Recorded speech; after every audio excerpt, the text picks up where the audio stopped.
Bonjour, rebonjour. Wow, ok. On est au complet là, je crois, on est trois.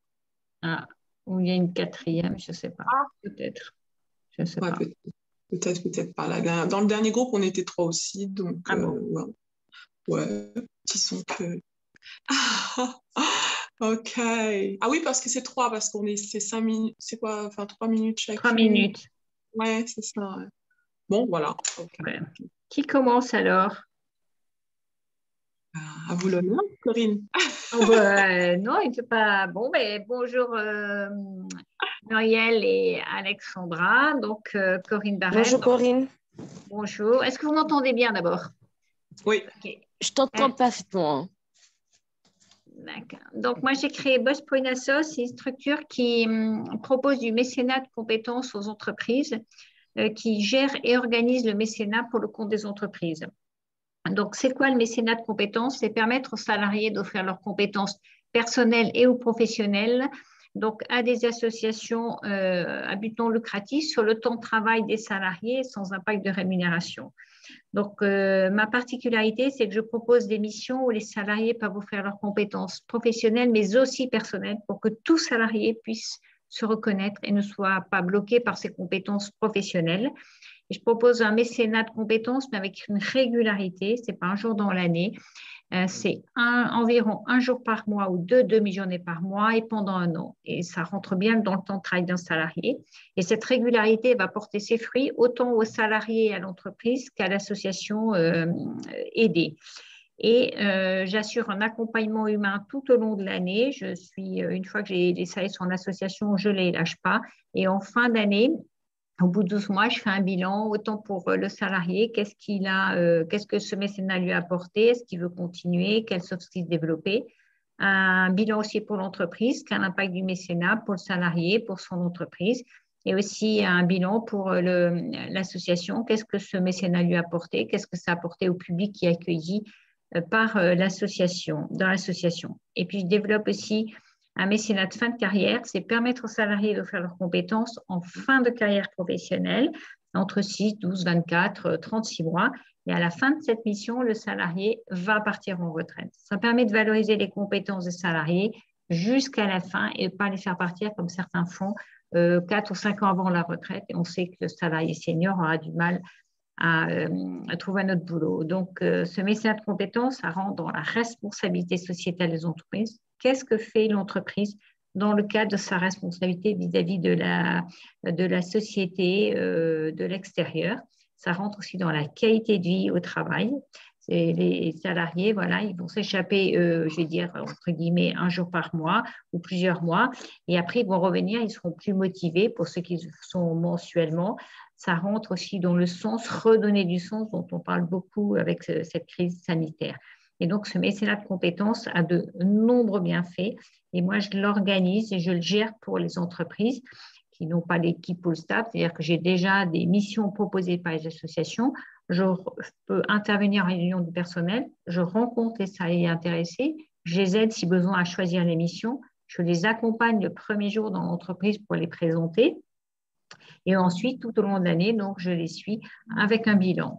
Donc, voici, donc, c'est du mécénat de compétences, soit régulier, soit fin de carrière, et devrait être inscrit, je vais dire, dans la stratégie de chaque entreprise à aujourd'hui. On ne peut plus se passer du mécénat de compétences. Donc, voilà, ça fait quasiment 3 minutes. Voici ma présentation. Merci Corinne. Merci Corinne. Je suis enchantée de découvrir les cercles de compétences, du moins ici en France, parce que moi j'ai vécu en Angleterre pendant 14 ans plus ou moins, et c'est là-bas que j'ai découvert pour la première fois mes cercles de compétences en action. J'ai vu vraiment voilà, des grands groupes qui déployaient justement leurs salariés dans des projets associatifs. Du coup, un de mes projets a pu en bénéficier aussi, donc c'était assez sympa. Ah oui. Voilà, ouais, exactement. Des groupes comme même Barclays, voilà, Banque Internationale qui ont initié ça là-bas. Donc, du coup, je ne savais pas qu'en France, c'était déjà de rigueur. Pas beaucoup, en fait, il faut le développer. C'est peu connu en France, surtout le mécénat de fin de carrière. C'est peu connu, mais ça fait du bien à tout le monde, tout Ouais. le monde. Et c'est un gain même pour l'entreprise. Ce n'est pas une perte de voir un salarié s'absenter de temps en temps, bien au contraire. Et ce n'est C'est pas ça. assez connu en France. Il y a beaucoup d'entreprises de DRH qui ne connaissent pas encore. Ah, je vois. Et donc, comment vous les sensibilisez finalement, Mais moi, j'imagine. j'essaye de rentrer en contact avec des DRH. Je cherche des DRH, Oui. pardon, bonjour Ayoula, qui rentrent en contact avec des DRH, RRH, des dirigeants pour leur présenter le concept et voir comment Oui. ça peut les aider dans l'entreprise. D'accord. Et après, moi, je le gère pour leur compte, en fait. Je communique en service. Et la journée qui est dégagée du coup par salarié par mois, une fois par mois, est-ce que c'est financé par l'entreprise ou c'est pris en charge En par fait, l'État? le salarié, l'entreprise, il y a une défiscalisation pour l'entreprise. 60% du coût du salarié est défiscalisable. Alors, c'est vrai que l'entreprise va payer la mission parce que moi, je suis prestataire de service. Mais comme ils vont défiscaliser, finalement, mon coût, il est rien, il est même neutre parce que derrière, il y a la défiscalisation. Et voilà, et en France, on fait beaucoup la journée de solidarité où c'est un jour dans l'année, on envoie tous les salariés, c'est fini. Mais ça manque beaucoup de sens. C'est une journée, on a l'impression de faire sa bonne action et puis c'est terminé. Je vois. Voilà. Ah, ok, c'est intéressant en termes des bénéfices aussi pour de fiscalisation. Voilà. Super, c'est Je suis sur formidable. LinkedIn pour continuer parce qu'on va peut-être. Tout à fait. Il y a Alexandra à présenter, puis il y a là aussi. Allez-y, je vous laisse la parole, qui veut. Bon, alors je vais prendre la parole. Oui. Du coup, tourne. Alors du coup, voilà, moi c'est Muriel Atipo, alias Miss Purple Coach, accélératrice de destinée, aussi inspiratrice de confiance. Donc en fait, j'aide les femmes entrepreneurs à révéler ce qu'elles ont d'extra. Les femmes tout court aussi, ce que je crois au potentiel de la femme, et je crois qu'en chacune, il y a une femme extraordinaire qui est là, qui a de la valeur et qui a une mission particulière qu'elle veut révéler pour apporter plus de sens et pour faire que le monde soit meilleur, justement. Donc, j'aide les femmes à trouver leur mission, leur pourquoi, ce qui les anime, pour celles qui ont envie justement d'oser l'entrepreneuriat. Donc, moi, j'ai osé l'entrepreneuriat il y a maintenant plus de 14 ans plus ou moins, et ça fait 6 ans que je suis entrée dans ma posture de coach professionnel dans le développement personnel et professionnel des femmes, et aussi je suis stratégiste en personal branding. Donc, j'aide particulièrement les femmes entrepreneurs à sortir de l'anonymat, pour celles qui le sont, celles qui sont introverties, qui n'osent pas justement passer à l'action, qui n'osent pas se rendre visibles, communiquer autour de leur activité. Donc, je les aide à se rendre remarquables dans les deux sens du terme et puis de pouvoir avoir une stratégie de communication, de visibilité alignée avec leurs valeurs, et surtout de pouvoir attirer leurs clients comme de l'aimant. Donc, je veux vraiment que les femmes entrepreneurs puissent vraiment pérenniser leur activité, sachant que même dans l'entrepreneuriat féminin, il y a aussi beaucoup de femmes de plus en plus de femmes qui veulent entreprendre, mais en termes de parité, donc c'est encore minime. 30% des femmes osent entreprendre, et seulement 6% d'entre elles arrivent à pérenniser leur activité. Donc, c'est ce qui a fait que je me suis lancée, en fait, principalement dans le coaching professionnel, l'accompagnement professionnel des femmes entrepreneurs il y a 6 ans à Londres. Donc, lorsque j'ai commencé à faire pas mal de réseautage dans ce genre de groupe de networking de femmes, pour ce qu'on appelle le Women Empowerment. Donc, j'ai remarqué que toutes les femmes qui sont ambitieuses, qui veulent entreprendre, qui ont une entreprise, elles ont tout ce qu'il faut en termes de compétences, d'envie, de bagages, mais ce qui manque souvent, c'est en termes de pouvoir croire en soi, et surtout de passer à l'action et de se rendre visible. Donc, c'est ce qui m'a poussée en fait à puiser en fait dans ce que j'ai naturellement, le talent, la capacité de parler, d'oser, de motiver et d'apporter un boost en fait. C'est ce que j'apporte avec les femmes que j'accompagne depuis ici maintenant en France, que je suis retour après 14 ans de Londres, où j'ai dû repartir de zéro avec mon activité ici en France il y a 3 ans.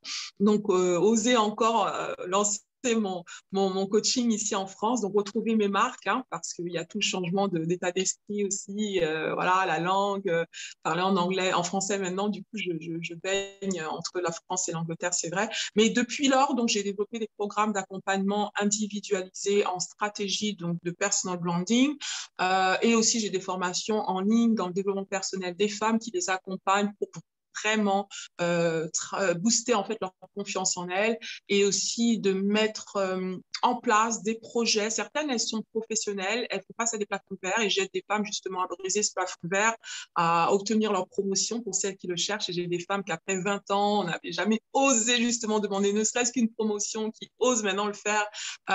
Des femmes qui avaient des projets de cœur, comme écrire un livre, Merci. qui le font. Merci Oui. Muriel, parce qu'il y a le temps qui tourne, pardon, ça fait plutôt. On va peut-être laisser, puis on va repasser la main, on reviendra après. Mon temps est écoulé. Donc, du coup, voilà. Donc, tout ça pour dire que voilà, je crois au potentiel de la femme et voilà pourquoi je suis là aujourd'hui. Et pour finir, donc, dimanche soir, j'organise une conférence qui s'appelle Accélère ta destinée, ouverte à toutes les femmes qui veulent aussi accélérer leur potentiel et surtout leur croissance. Et vous êtes un peu celle qui. Voilà. Merci. Est-ce qu'Alexandra veut prendre la suite ou Ayoula? Parce que comme le temps tourne, pour que tout le monde puisse parler. Merci Corinne. Alors, je vais activer la vidéo. Ok, merci. Alors, je suis Alexandra Jessica Nété. Je vis en Côte d'Ivoire, précisément à l'intérieur, dans la ville de Dabou. Et je suis ingénieure en génie des procédés alimentaires. Une expérience professionnelle en formulation et développement de recettes alimentaires industrielles dans un laboratoire de la place, dont je vais taire le nom. Je suis aussi fondatrice de la marque qu'on appelle Eclonia, qui est en langue locale ici, qui signifie aimons les feuilles. Notre entreprise fait des feuilles alimentaires déshydratées, 100% naturelles, pour permettre à chaque personne de pouvoir se déplacer avec les feuilles de son terroir, peu importe dans ce monde. Parce que le constat a été que, par exemple, en Côte d'Ivoire, on a plusieurs feuilles qui existent, en l'occurrence les feuilles d'épinards, les feuilles de manioc, les feuilles de patates, les feuilles d'oseille, les feuilles de taro et plein d'autres feuilles. Et elles sont saisonnières. Et lorsqu'on est en période de pluie, elles abondent, elles abondent. Donc, ce qu'on va faire, on va les mettre sous forme déshydratée pour permettre à chacun de pouvoir les avoir sur plus d'un an. Et ce qui est l'avantage de nos produits, c'est qu'on a, on a le goût, la fraîcheur des feuilles qui est littéralement obtenue après réhydratation.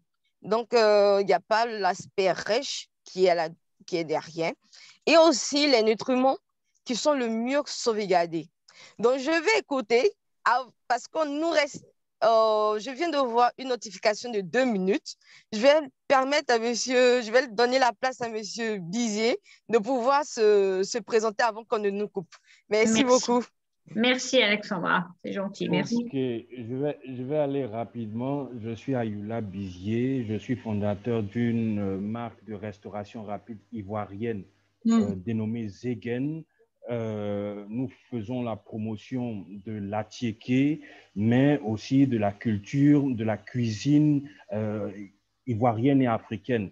Nous avons l'avantage de nous faire, je veux dire, nos plats sont faits de main de chef et nous sommes véritablement tournés vers la gastronomie ivoirienne et africaine autour de l'attiéké, des produits locaux, etc. Donc, nous faisons des pâtisseries africaines et actuellement, nous sommes en recherche de business angels ou de fonds d'investissement parce que le marché ivoirien annuellement est de 150 millions d'euros et le marché ouest-africain est de 3 milliards d'euros. Donc là, nous recherchons des fonds d'investissement ou des business angels pour un besoin financier de 500 000 euros. Grosso modo, voilà. Superbe, top, ouais. Oh, merci. Votre prénom, c'est votre nom, c'est. Oui, Ayoula Bizier. Ayoula Bizier. Je vais mettre le lien parce que nous intervenons sur Facebook, donc livraison à domicile. Pour le moment, c'est ce que nous faisons. Donc, je vais mettre le lien, notre lien Facebook, afin de justement me faire connaître de tous. C'est super. Merci, merci. Je me penchais sur les opportunités d'investissement, particulièrement en Côte d'Ivoire. Il y a une femme entrepreneur que je suis qui. Alors,